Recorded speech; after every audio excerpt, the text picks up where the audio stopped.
All right, let's talk about engine oil. You know, the lifeblood of your car. We're going to dig into something you've probably always just accepted as true. We're going to challenge the idea that when it comes to oil, higher pressure is always the answer. So here's the big question. I mean, we're all conditioned to think that way, right? You see that blinking oil light on your dash, and your heart just sinks. Performance engines have these big, bold pressure gauges, so it just makes sense that more PSI equals more protection. Or does it? You know, this quote right here, it comes from a super frustrated Jeep owner. And this guy did everything you're supposed to do. A new pump, a new pickup tube, he threw all the right parts at it. But his low oil pressure problem, it just wouldn't go away. This is the exact puzzle we're going to solve. And trust me, by the time we're done here, you'll know exactly why those brand new parts didn't fix a thing. And here it is. This is the big aha moment. This is the one thing that's going to change how you think about your engine. See, it turns out we've been obsessed with the wrong thing all along. We're all staring at the pressure gauge, but the real hero of the story, the thing that's actually keeping your engine alive, is flow. Okay, this is probably the most important thing you need to get. Your oil pump, it doesn't make pressure at all. It's a volume pump. Its one and only job is to move a certain amount of oil around. The pressure you see on your gauge is just a side effect. It's a measurement of how much resistance that oil is meeting along the way. So let me say it again. The pump creates flow. Resistance creates pressure. The absolute best way to think about this is the classic garden hose analogy, right? You turn on the spigot, water just kind of pours out of the hose. That's your oil flow. Now, stick your thumb over the end of the hose. You've just created resistance. And what happens? The water sprays out like crazy. That's pressure. You didn't turn up the water, you just blocked its path. That's exactly what's happening inside your engine. So let's just hammer this home. Flow is the hero, period. It's the actual volume of oil getting to your bearings, cooling them down, and keeping them lubricated. Pressure? It's just an indicator. It's a number on a gauge that tells you how hard the pump is working to push that flow through. Your engine literally lives on flow, not pressure. Okay, so if your engine is the garden hose, what's the thumb? Where is all this resistance and pressure actually being made? Well, let's pop the hood and take a look. So the thumb isn't really one single thing. It's the tiny, microscopic clearances all through your engine. And the most important ones are those incredibly tight gaps between your crankshaft and your engine's bearings. We're talking about spaces so small you couldn't see them with the naked eye. So here's the journey. The pump shoves a whole volume of oil into the engine block. That oil is then forced and squeezed through these super tight passages. That squeezing, that restriction, is what your pressure gauge is reading. But something magical happens here. This process creates what's called a hydrodynamic wedge. It's this incredibly strong film of oil that physically separates the metal parts so they never ever touch. It's amazing. And this brings us right back to our Jeep owner and his mystery.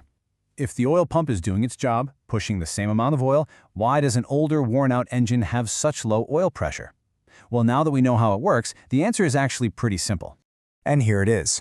Over thousands of miles, those microscopic gaps wear down. They get bigger. That means there's less restriction, less of a squeeze on the oil. It's like slowly taking your thumb off the garden hose. Even though the pump is pushing the same volume of oil, the path is now wider and easier, so the pressure drops. The problem wasn't his pump, it was the engine itself that was just plain worn out. Okay, but knowing about flow and pressure is only half the battle. The type of oil you use, specifically its thickness, or viscosity, that changes everything. See, thicker oil is harder to push, which means more resistance, and yep, more pressure. But is that actually better? This is where things get really interesting. We're always told, just use what the owner's manual says. But this quote here, it kind of throws a wrench in that. It suggests that the oil your car manufacturer recommends might be chosen to get the best possible numbers on a government fuel economy test, not necessarily to give your engine the longest possible life. So is what's good for the test actually good for your car? So somebody actually put this to the test. They took the same engine and ran different oils in it and, well, the results are kind of shocking. Look at that first row. The recommended 0W20 oil, it produced the highest amount of wear metals in the oil. That's bits of your engine wearing away. Now look at the next row. When they switched to a slightly thicker 5W30, the amount of wear metals just plummeted by 35 to 40%. The engine also ran cooler and the oil itself held up way better. This chart really puts it in perspective. Look at that massive drop. We're not talking about a small, nerdy little improvement here. That is a huge reduction in engine wear. It's pretty strong evidence that while that super thin oil is great for squeezing out every last mile per gallon, its protective film might just be too fragile for the real world. I love this quote from a master mechanic. It really cuts right to the chase. The goal isn't just about having slippery oil to get good gas mileage. The goal is stability. You want an oil that holds up when it gets hot, that maintains its protective film under stress. Chasing fuel economy might save you a few bucks at the pump, but chasing stability is what saves you from a $10,000 engine repair bill. So after all that, the analogies, the data, the expert advice, what does this actually mean for you? What should you do? Let's boil it all down into a simple survival guide for your engine.